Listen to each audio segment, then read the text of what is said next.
ഏറ്റവും പ്രധാനപ്പെട്ട വാർത്തയിലേക്ക്. മുൻ മുഖ്യമന്ത്രി വി.എസ്. അച്യുതാനന്ദന്റെ ആരോഗ്യനില അതീവ ഗുരുതരമായി തുടരുന്നു. തിരുവനന്തപുരം മെഡിക്കൽ കോളേജിലെ വിദഗ്ധ ഡോക്ടർമാരുടെ നേതൃത്വത്തിൽ ഇപ്പോൾ പ്രത്യേക മെഡിക്കൽ ബോർഡ് യോഗം ചേരുകയാണ്. ആരോഗ്യനില ഗുരുതരമായി തുടരുന്നുവെന്നാണ് മെഡിക്കൽ ബുള്ളറ്റിൻ. വി അരുൺ ചേരുന്നു. അരുൺ, സാധാരണ മെഡിക്കൽ ബുള്ളറ്റിനിൽ ഇല്ലാത്ത തരത്തിൽ അവസാന വാചകങ്ങൾ വൃക്കയുടെ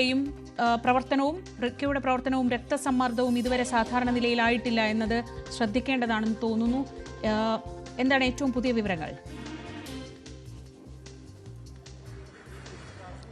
ശ്രീജ, അതീവ ഗുരുതരമാണ് കേരളത്തിന്റെ മുൻ മുഖ്യമന്ത്രി, ഏറ്റവും മുതിർന്ന കമ്മ്യൂണിസ്റ്റ് നേതാവ് വി.എസ്. അച്യുതാനന്ദന്റെ ആരോഗ്യ നില എന്നുള്ളതാണ്. കഴിഞ്ഞ തിങ്കളാഴ്ച അദ്ദേഹത്തെ കടുത്ത ഹൃദയാഘാതത്തെ തുടർന്ന് ആശുപത്രിയിൽ പ്രവേശിപ്പിച്ചത്. അവിടെ നിന്ന് പലതവണ വി.എസ്. ആരോഗ്യനില മെച്ചപ്പെടുത്തുമെന്ന സൂചനകൾ നൽകിയതാണ്. പക്ഷേ ഇന്ന് അദ്ദേഹത്തിന്റെ ആരോഗ്യനില അത്ര ഗുണകരമായ ഒരു സാഹചര്യത്തിലല്ല എന്നാണ് ഡോക്ടർമാർ ഇത് മനസ്സിലാക്കേണ്ടത്. ഇപ്പോൾ വിദഗ്ധ ഡോക്ടർമാരുടെ സംഘം, അതായത് തിരുവനന്തപുരം മെഡിക്കൽ കോളേജ് ആശുപത്രിയിൽ നിന്ന് കൂടിയുള്ള വിദഗ്ധ ഡോക്ടർമാരുടെ സംഘവും SUT ആശുപത്രിയിലെ ഡോക്ടർമാരും, അതായത് ചികിത്സ ഡോക്ടർമാരുടെ പ്രത്യേക ഡോക്ടർമാരുടെ സംഘവും യോഗം ചേരുകയാണ്. മെഡിക്കൽ ബോർഡ്, സംയുക്ത മെഡിക്കൽ ബോർഡ് യോഗം ചേരുകയാണ്. അദ്ദേഹത്തിന്റെ ആരോഗ്യനില വിലയിരുത്തുന്നു.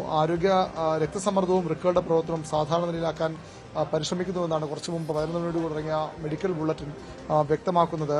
പക്ഷേ ഇത്രത്തോളം ആരോഗ്യവാനായി വി.എസ്.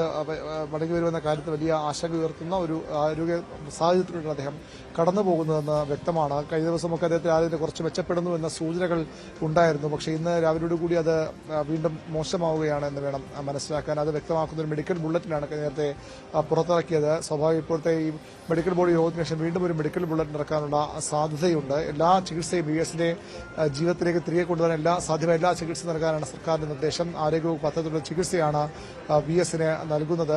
ഇതാദ്യമായാണ് ഇന്ന് ഈ 8 ദിവസമാണ് വി.എസ്. ഈ ആശുപത്രിയിൽ ആയ ശേഷമുള്ളത്.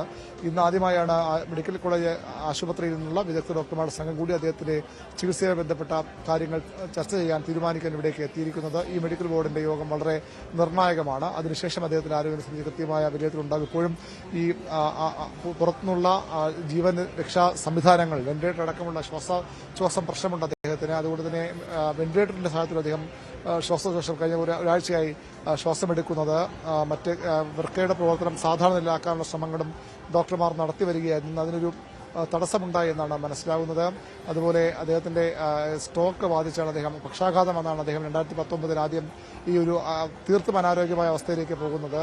വീണ്ടും രക്തസമ്മർദ്ദം ഉയരുന്നത് അത് സംബന്ധിച്ച് ആശങ്കകൾ കൂടി വർദ്ധിപ്പിക്കുന്നതാണ്. ഏതായാലും അദ്ദേഹത്തെ ജീവിതത്തിലേക്ക് മടക്കിക്കൊണ്ടുവരാൻ, അദ്ദേഹത്തിന്റെ ജീവൻ നിലനിർത്താൻ സാധ്യമായ എല്ലാ ശ്രമങ്ങളും നടത്തുകയാണ് ഈ ആശുപത്രിയും അതുപോലെ തന്നെ സർക്കാരിന്റെ ആരോഗ്യ സംവിധാനങ്ങളും. വി അരുണാണ് വിവരങ്ങൾ നൽകിയത്. വി.എസ്. അച്യുതാനന്ദന്റെ നില അതീവ ഗുരുതരമെന്ന വാർത്തകളാണ് ഇപ്പോൾ ആശുപത്രിയിൽ നിന്ന് വരുന്നത്. പ്രത്യേക മെഡിക്കൽ ബോർഡ് യോഗം ചേരുകയാണ്. അതിനുശേഷം ഒരു മെഡിക്കൽ ബുള്ളറ്റിൻ കൂടി നമ്മൾ പ്രതീക്ഷിക്കുന്നുണ്ട്.